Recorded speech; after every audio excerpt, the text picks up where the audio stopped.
نحمده ونصلي على رسوله الكريم اما بعد فاعوذ بالله من الشیطان الرجیم بسم اللہ الرحمن الرحیم۔ میرے عزیز محترم بھائیو، بزرگوں، دوستو، ایک بہت بڑے اللہ والے بزرگ تھے، پیر تھے۔ انہوں نے جب وہ اس دنیا سے جانے لگے، حضرت خواجہ قطب الدین بختیار قطب الدین کاکی رحمہ اللہ تعالی، بہت بڑے پیر تھے اور اللہ کے ولی تھے، بہت سارے لوگ ان کے مرید تھے۔ تو مرنے سے پہلے انہوں نے 4 وصیتیں کی۔ جب ان کی موت کا وقت آیا اور ان کو غسل دیا گیا، کفن پہنایا گیا، لوگوں کو پتہ چلا کہ حضرت جی فوت ہو گئے ہیں، بہت اللہ والے ہیں، تو سارے لوگ جمع ہو گئے، سمندر کی طرح مجمع، ایک بھیڑ سی جمع ہو گئی اور ایک بہت بڑے میدان میں ان کا جنازہ رکھا گیا، اور بہت بڑی تعداد تھی، جس کے اندر علماء، طلباء، عوام الناس، امیر، غریب، سارا مجمع تھا۔ تو جب جنازے کا وقت آیا تو جس کو وصیت کی تھی تو اس نے کہا کہ مجھے وصیت کی ہے تو میں وصیت سنانا چاہتا ہوں، اس کے بعد جنازہ ہوگا۔ لوگوں نے کہا ٹھیک ہے۔ وہ ایک بلند جگہ پر کھڑے ہو گئے اور اعلان کیا، مجھے حضرت جی نے 4 وصیتیں کی تھی، جس کے اندر یہ 4 وصیتیں ہوں وہ میرا جنازہ پڑھے۔ پہلی وصیت یہ تھی ان کی کہ اس کی کبھی تکبیر اولا فوت نہ ہوئی ہو۔ تکبیر اولا کی نماز کسے کہتے ہیں کہ امام اللہ اکبر کہے اور اس کے ساتھ ہی دوسرے شخص اس کے مقتدی فوراً اس کے ساتھ اللہ اکبر کہیں، اس کو تکبیر اولا کہتے ہیں۔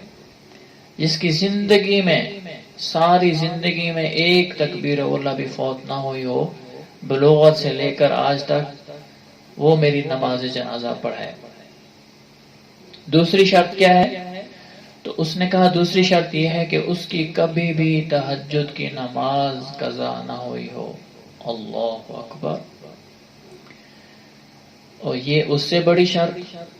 پھر کہا تیسری شرط کیا ہے؟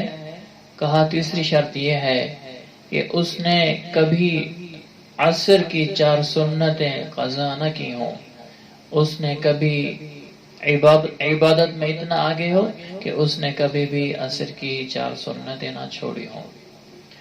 تو پوچھا چوتھی شرط کون سی ہے؟ کہا چوتھی شرط یہ ہے کہ کبھی بھی کسی غیر محرم پر بری نظر نہ ڈالی ہو، شہوت کی نگاہ سے اس کو نہ دیکھا ہو۔ اللہ اکبر۔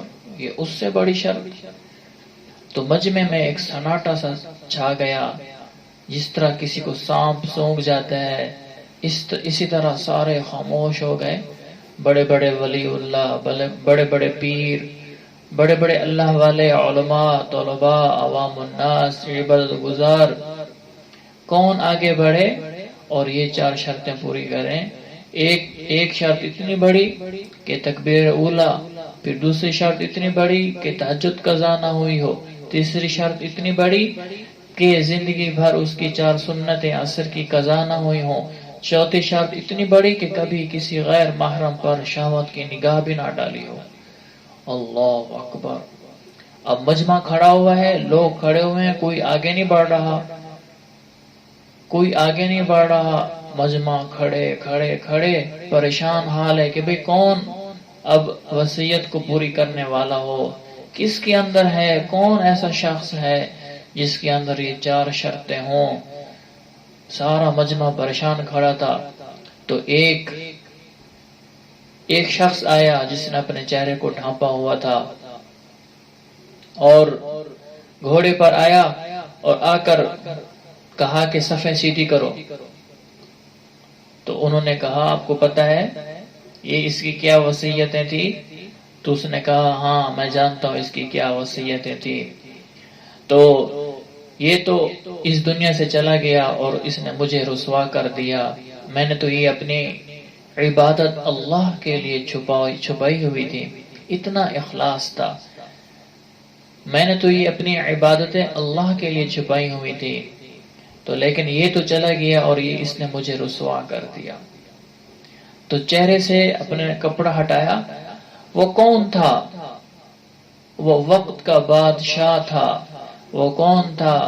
وہ بادشاہ تھا، وہ شمس الدین التمش بادشاہ تھا، جس نے کہا کہ میں قسم کھاتا ہوں کہ کبھی میں نے تکبیر اولا نہیں چھوڑی، میں قسم کھاتا ہوں کبھی میں نے تہجد نہیں چھوڑی، میں قسم کھاتا ہوں میں نے کبھی عصر کی 4 سنتیں نہیں چھوڑی، میں قسم کھاتا ہوں کہ میں نے آج تک کسی عورت پر بری نگاہ سے اپنی نگاہوں کو اس پر نہیں ڈالا۔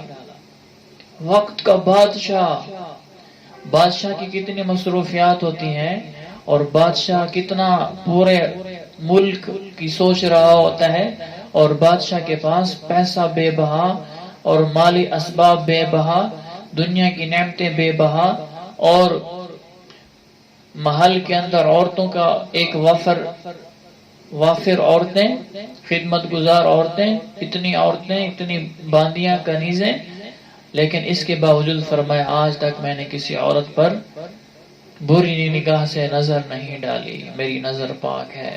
اللہ اکبر! یہ اس زمانے کا ولی اللہ تھا۔ لوگوں نے کہا کہ آپ نماز جنازہ پڑھیں۔ اللہ پاک ہمیں بھی اس طرح نیک بننے کی توفیق عطا فرمائے۔